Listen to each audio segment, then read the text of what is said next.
Mesdames, Messieurs, bonsoir et bienvenue à cette session d'information sur la télévision Labari. Voici les titres. La Cour constitutionnelle a rendu un arrêt en date du 15 mai 2014 suite à la requête des députés de la majorité parlementaire, un arrêt qui annonce la vacance du poste du président de l'Assemblée nationale. Faire le bilan de ces activités, tel est l'objectif du point de presse animé cet après-midi par le comité suivi évaluation des conclusions des États généraux de la justice.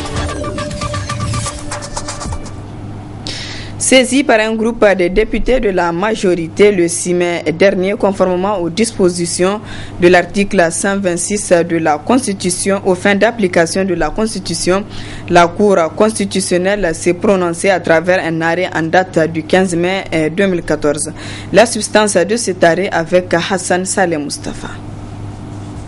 Dans son arrêt numéro 006/CC/MC du 15 mai 2014, la Cour constitutionnelle s'est prononcée sur la requête des 36 députés de la majorité, une requête relative aux dispositions de l'article 126 de la Constitution aux fins d'application de la Constitution, notamment les articles 89 alinéa 3, 117 alinéa 2 et 134 alinéa 1. Après avoir statué en matière constitutionnelle à son audience publique du 15 mai 2014, la Cour dit qu'en ne procédant pas à l'élection de 2 membres du bureau restant après notification de l'arrêt par la Cour constitutionnelle, le président de l'Assemblée nationale, qui a la haute direction des débats de l'Assemblée nationale, dont il est la plus haute autorité en vertu de l'article 19 du règlement intérieur, a méconnu l'autorité de la chose jugée attachée aux décisions de la Cour constitutionnelle et par voie de conséquence a violé la Constitution.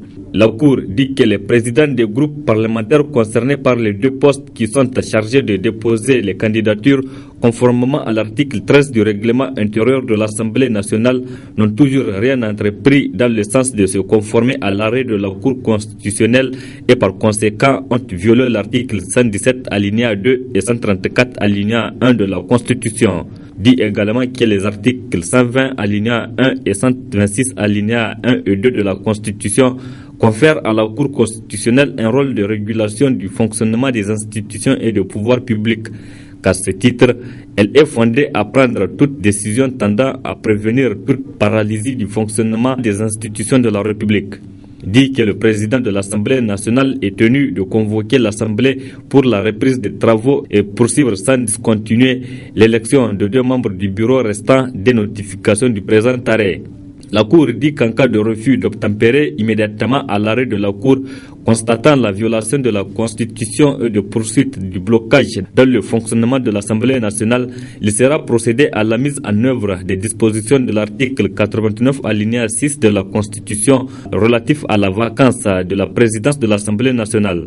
Que dans ce cas, les membres du bureau élus continuent l'élection des membres manquants en vertu du principe de continuité du service public.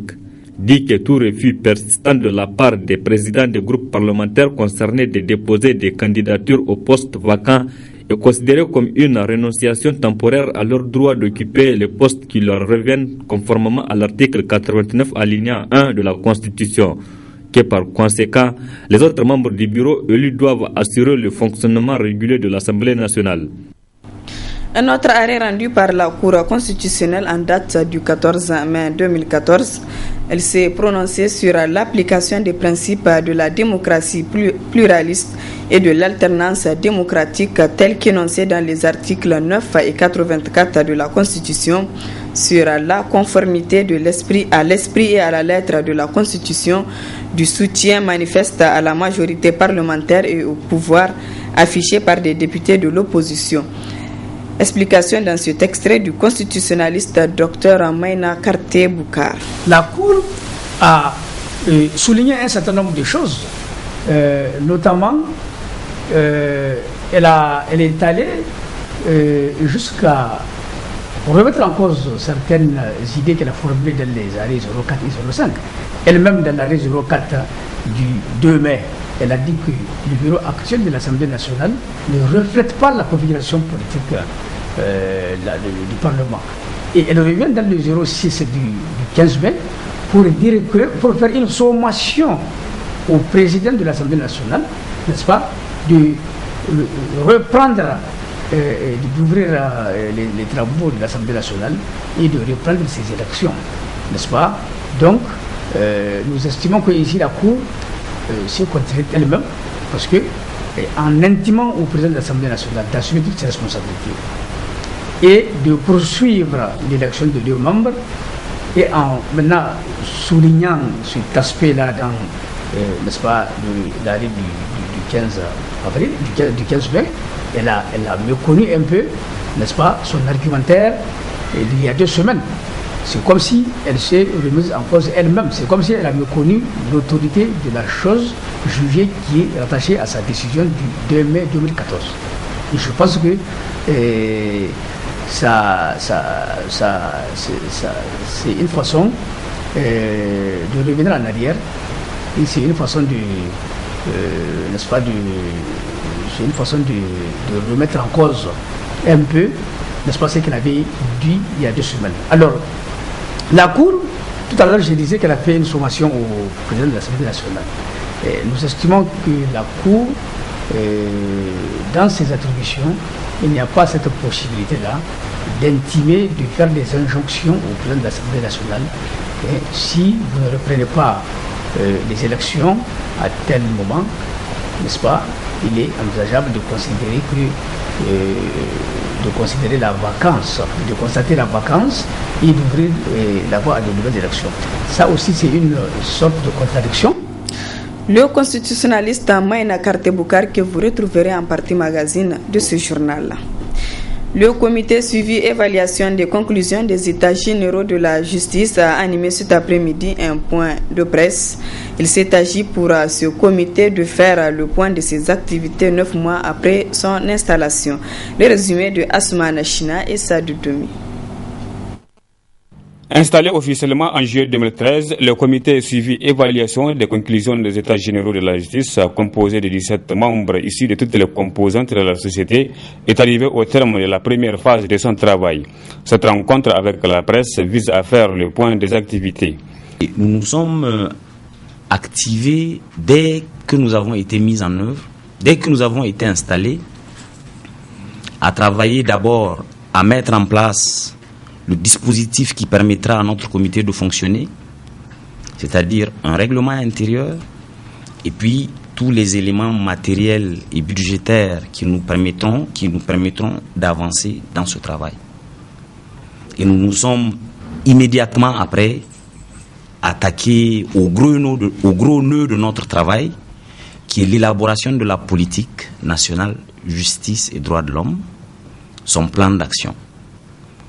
Et surtout, le chiffrage de ce plan d'action. Nous avons travaillé d'arrache-pied, de façon très régulière. Et je suis heureux aujourd'hui de vous dire que ce travail est terminé. Nous disposons d'un avant-projet de politique, d'un avant-projet de plan d'action chiffré.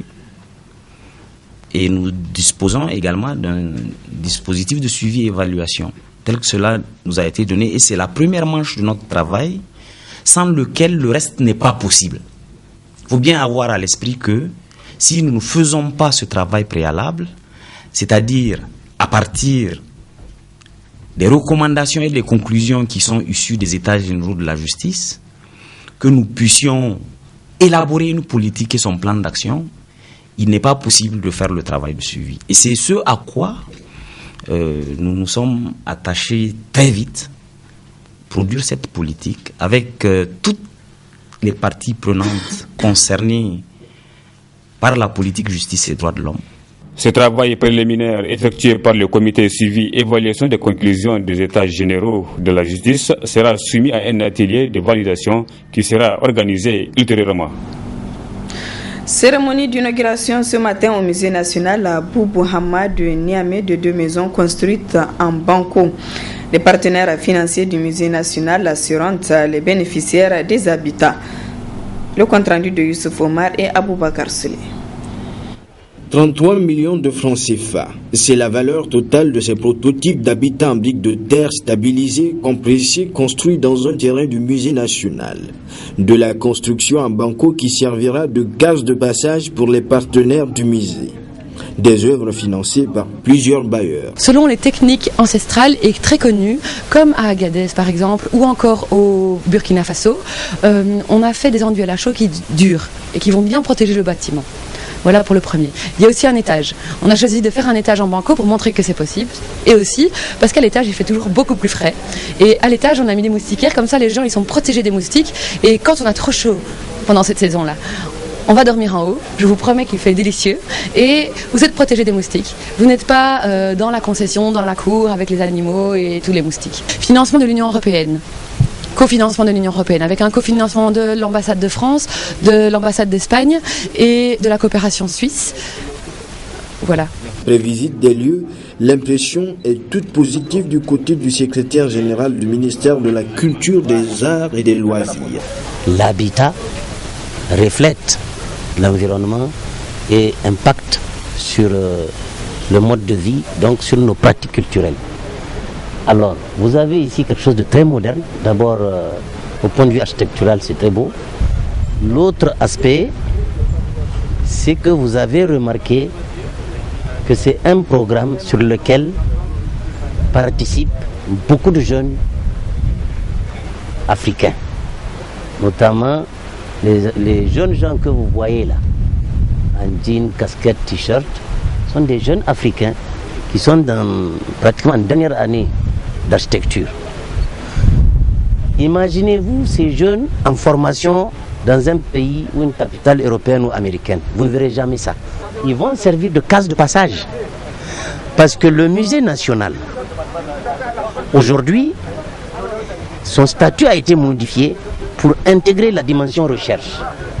Ça veut dire quoi? Ça veut dire que le musée va accueillir des chercheurs, le musée va accueillir des invités, le musée va accueillir des partenaires, eh bien, ils auront où loger. La construction en banco ne constitue pas un dérangement en soi, mais le faire dans un patrimoine national pour un usage de tierces personnes, les œuvres perdent tout leur sens. Intéressons-nous à la situation météorologique actuelle de notre pays. Les premières pluies déjà enregistrées constituent-elles les prémices de la saison hivernale? Une de nos équipes s'est intéressée à cette question. Reportage à Michel Deji et Halid Bourema. Rien n'est prévu par la météo ces jours-ci en termes de pluviométrie. Les récentes précipitations enregistrées dans certaines localités du territoire national ne présagent en effet aucunement l'installation d'une quelconque saison pluvieuse selon les spécialistes de ces phénomènes atmosphériques. Nous avons l'habitude à notre niveau à chaque moment de donner cette information sur le démarrage ou non de la saison. Et cette année encore, si vous avez souvenance, l'année dernière, on avait de très fortes précipitations déjà en mi-avril. Et en son temps, on est sorti à la télévision, à la radio, et on a crié que ce n'était pas le début de la saison. Ce qu'il y a ces dernières années, on a au mois d'avril et au mois de mai de fortes fluctuations du front tropical. Donc souvent, ce n'est pas son avancée normale. Ce sont des phénomènes météorologiques particuliers qui font qu'il y a des sauts de mousson. Donc la mousson rentre pendant que ce n'est pas encore son temps. Allez, si vous avez souvenance, donc les premières prestations qui sont tombées au début du mois de mai, un peu partout sur la bande sud, et même jusqu'à Bilma. Bilma a enregistré 12 000 mètres, parce que le front tropical était parti jusqu'à la frontière libyenne. Et cela est dû à un jet dans l'altitude qui a créé là un couloir dépressionnel qui a attiré, si vous voulez, les basses pressions ont attiré donc la mousson qui est remontée. Pratiquement, c'est comme s'il y a un caoutchouc, vous tirez sur un caoutchouc, après vous le lâchez. Donc c'est comme ça que ça se passe. Et il a plu le jour-là, et après ça s'est retiré immédiatement pour maintenant actuellement se situer sur le nord Nigeria et en partie donc sur le sud-ouest du pays. Donc on ne peut véritablement pas parler du début de saison, n'est-ce pas? C'est véritablement pas le début de saison. C'est sur le Dendi que l'on peut espérer, parce que le démarrage moyen, c'est dès que sur le Dendi à mi-mai que ça commence. Donc celui qui se trouve au Dendi a beaucoup plus de chances s'il a déjà sémé, mais les autres régions, il est vraiment déconseillé de considérer ça comme un démarrage de saison. Parce que les conditions météorologiques ne sont pas du tout bonnes et elles vont rester statiques jusqu'à la semaine prochaine et jusqu'à pratiquement mercredi, comme on vient de le voir. On va assister à la même situation où il y a très peu de précipitations et même s'il y en a, ça va se limiter pratiquement sur la bande sud-ouest, l'extrême sud-ouest de notre pays. En attendant l'installation effective de cette saison, la direction de la météorologie nationale appelle les paysans à plus de prudence car selon elle, la période des semailles prendra encore du temps cette année.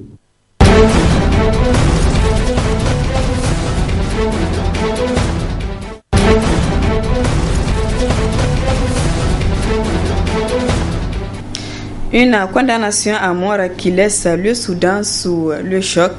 Une jeune femme enceinte et maman d'un enfant, d'un petit garçon de 20 mois a été condamnée à la peine capitale. Mariam, si son nom, est coupable d'apostasie. La justice lui reproche d'avoir abandonné la religion musulmane. Réunis devant la cour criminelle de cette banlieue de Khartoum, les quelques dizaines de militants présents n'en reviennent pas. La justice soudanaise vient de condamner pour apostasie une femme de 27 ans, enceinte de 8 mois, à la mort par pendaison et sans coup de fouet. Son crime, s'être mariée à un chrétien alors qu'elle est née d'un père musulman. Or, la loi islamique en vigueur dans le pays depuis 1983 est très claire sur ce point. La conversion est punie de mort. Nous lui avons donné amplement le temps de prouver son innocence. Mais pour ma part, en tant que Soudanais, je crois à la défense des traditions et des coutumes. Pourtant, l'accusée Myriam Yahya Ibrahim Ishag, qui est aujourd'hui détenue avec son fils de 20 mois, a toujours nié s'être convertie. Elle aurait été élevée dans la religion chrétienne par sa mère. Elle a donc refusé d'abjurer sa foi devant le tribunal.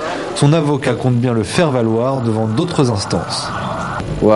Nous porterons le dossier devant la Cour d'appel et les niveaux supérieurs de procédure judiciaire. Si cela ne suffit pas, nous irons devant la Commission africaine des droits de l'homme et des peuples. Si la peine de mort pour apostasie n'a jamais été appliquée au Soudan, le verdict a néanmoins provoqué l'indignation. Amnesty International se dit horrifié et demande la libération immédiate de la jeune femme. Les États-Unis et le Royaume-Uni qualifient cette condamnation de barbare et contraire à la liberté religieuse.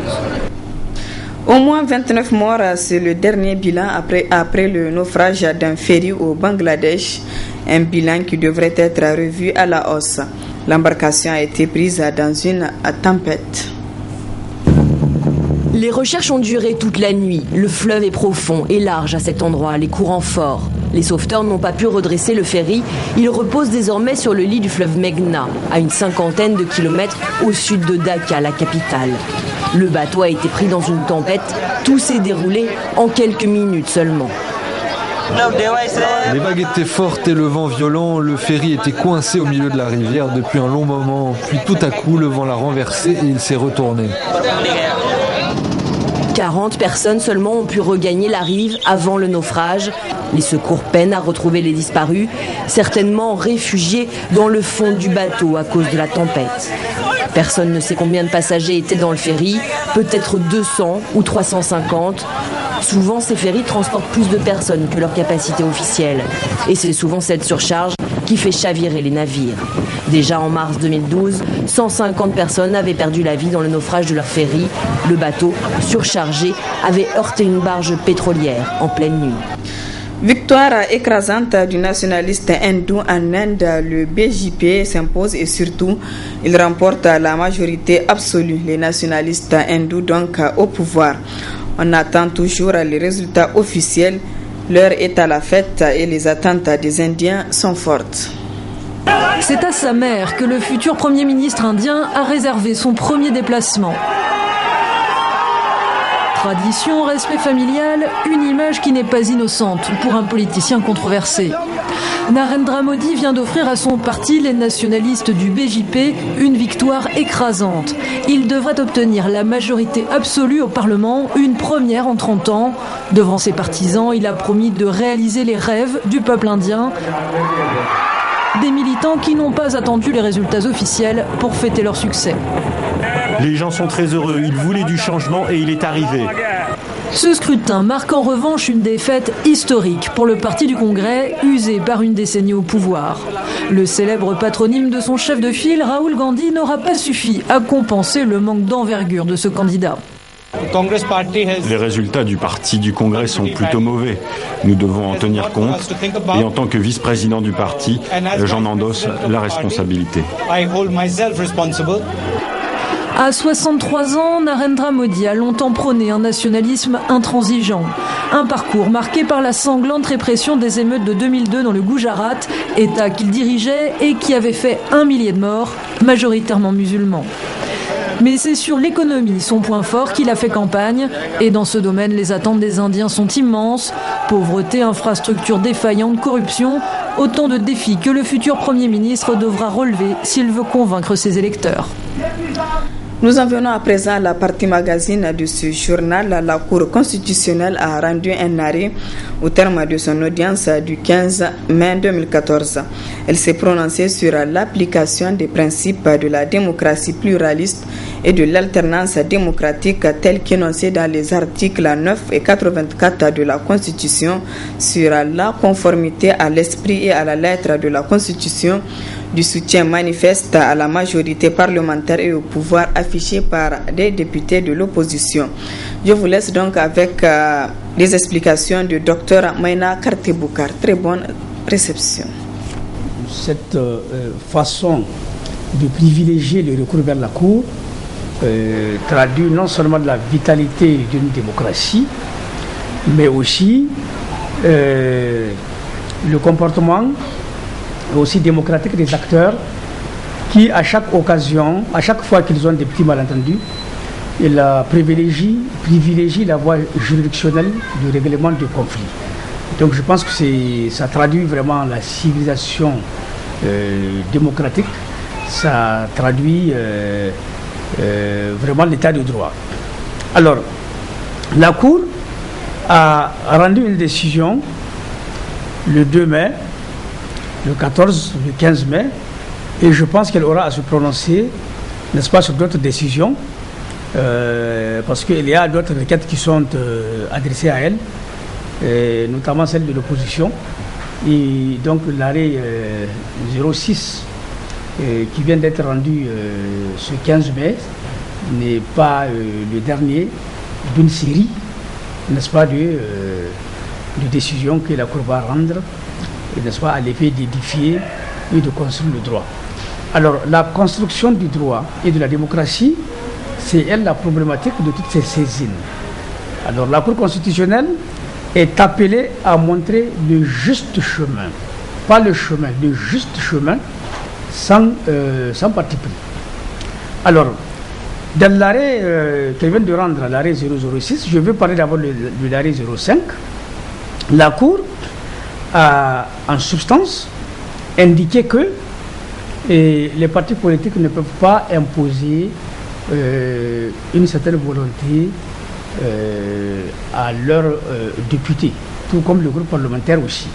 Et elle a montré elle a parlé du groupe parlementaire, mais elle a, n'est-ce pas, souligné que cette institution ne peut pas imposer aux membres, n'est-ce pas, qui la composent, des choix bien déterminés en ce qui concerne les différents votes, ou bien l'appartenance ou l'apparentement au niveau de l'Assemblée nationale. Alors, ce que je vais dire en tant que vraiment juriste, le groupe parlementaire, c'est une véritable institution, non seulement en démocratie, mais même c'est une véritable notion en droit constitutionnel. Même le lexique des termes juridiques apporte une définition qui contrarie, qui va pas dans le même sens que l'orientation donnée par la Cour constitutionnelle du Niger.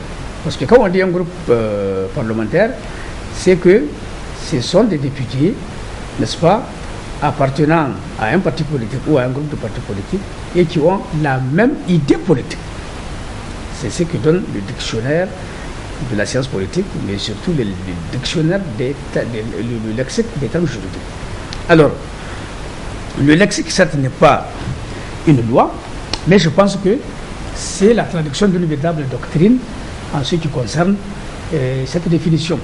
Ici, l'Assemblée nationale, la Cour constitutionnelle a dit que le groupe parlementaire n'est pas un obstacle, n'est-ce pas, à l'expression d'une volonté libre d'un député.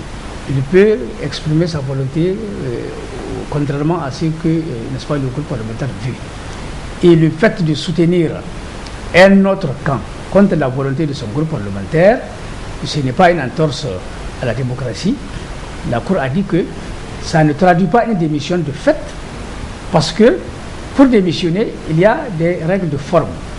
La Cour a privilégié ici les règles de forme, n'est-ce pas, en occultant les règles de fond, c'est-à-dire, n'est-ce pas, être d'esprit, avoir la même pensée, de partager les mêmes orientations que les députés de son groupe.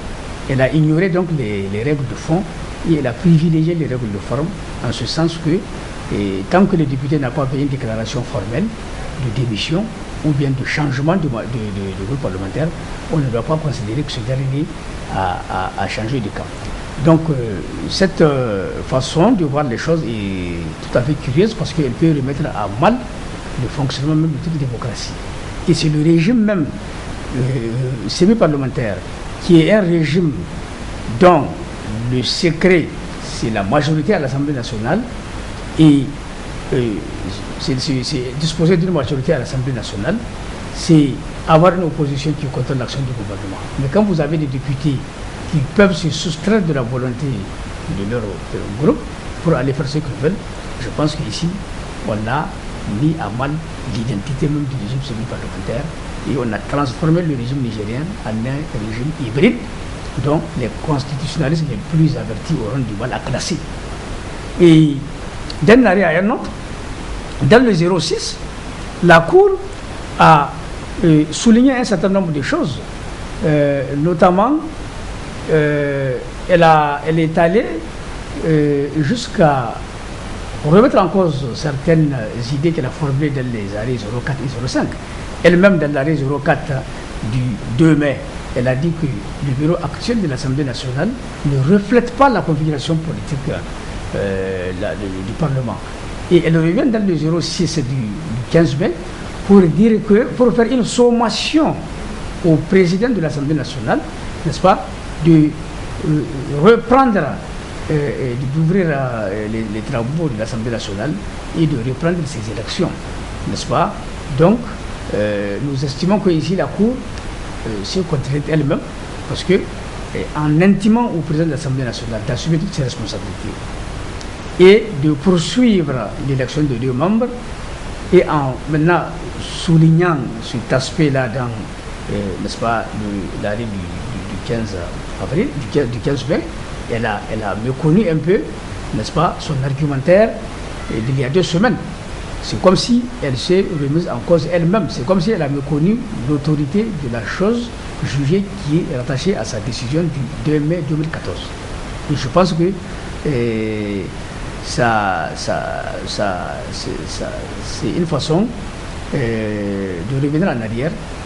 Et c'est une façon de, n'est-ce pas, c'est une façon de remettre en cause un peu, n'est-ce pas, ce qu'elle avait dit il y a 2 semaines. Alors, la Cour, tout à l'heure je disais qu'elle a fait une sommation au président de l'Assemblée nationale. Et nous estimons que la Cour, dans ses attributions, il n'y a pas cette possibilité-là d'intimer, de faire des injonctions au président de l'Assemblée nationale. Et si vous ne reprenez pas les élections à tel moment, n'est-ce pas, il est envisageable de considérer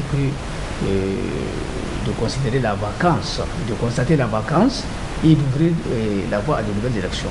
Ça aussi, c'est une sorte de contradiction, parce que dans l'arrêt qu'elle a donné, n'est-ce pas, l'arrêt numéro 05 du 14, elle a privilégié les règles de forme en disant que le fait que les députés dissidents